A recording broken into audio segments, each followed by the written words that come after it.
Hello and welcome back to NHK Newsline. I'm Yoshio Gasuwara in Tokyo. Japan has entered its week-long spring holiday. For people in Tokyo, it's the second straight year the break falls under a coronavirus state of emergency. The Tokyo Metropolitan Government says it confirmed 1,027 new infections in the capital on Thursday. It's the first time in 3 months that the daily tally has topped 1,000. 58 people are in serious condition. Tokyo Station was less crowded than usual given the time of the year. Bookings for reserved train seats have more than doubled compared to the same period last year. But the figure is just 1/5 what it was before the pandemic. I'm worried about my mother. She lives alone in my hometown. I've decided to visit her for only 3 days. A relative is having a wedding, and after much thought, I've decided to attend. The ceremony itself has been postponed several times over the past year. In terms of air travel, All Nippon Airways says it has over 400,000 bookings for domestic flights during the holiday week through next Wednesday. It says the figure is about 7 times that of a year earlier, but just 40% that of 2019. I expected a lot of people, but there aren't that many. Maybe people are staying at home. Osaka Prefecture is also under a state of emergency. The government there confirmed 1,172 new cases. This brings the total number to over 80,000. 44 deaths were also reported, a record number for a single day.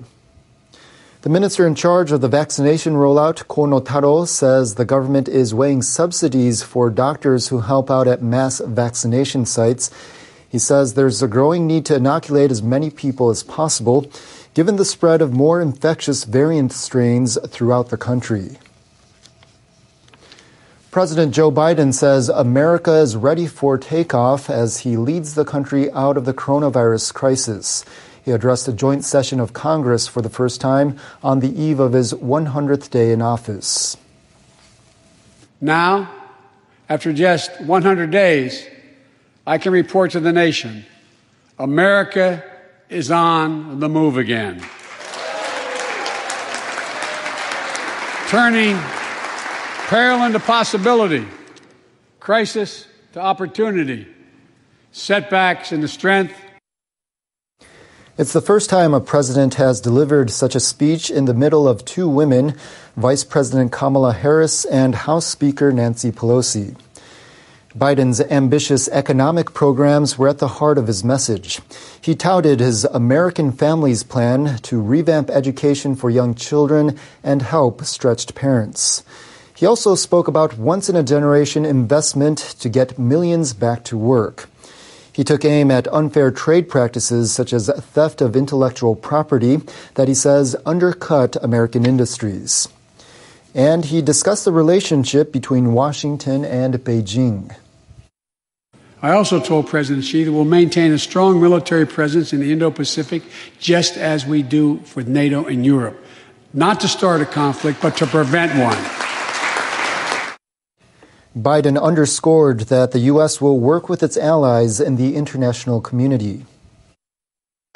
No one nation can deal with all the crises of our time, from terrorism to nuclear proliferation, mass migration, cybersecurity, climate change, as well as what we're experiencing now, pandemics. In regards to nuclear programs in North Korea and Iran, he said the U.S. will use both diplomacy and stern deterrence.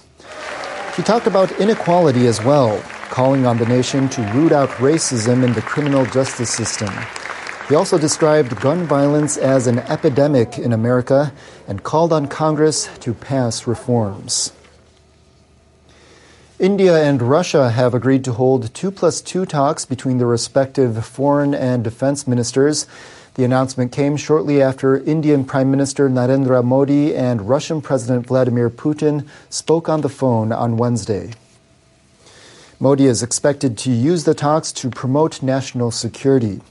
India has traditionally pursued a close military relationship with Russia.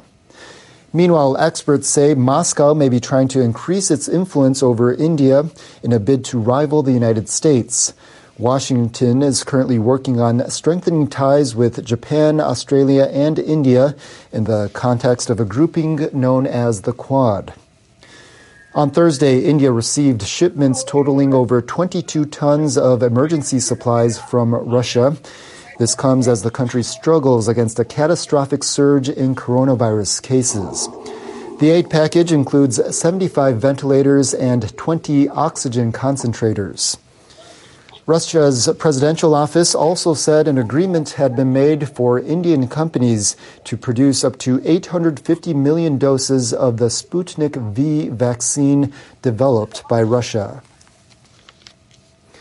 Apple and Facebook have posted huge jumps in quarterly earnings. This comes as people spend more time online and on their devices amid the pandemic.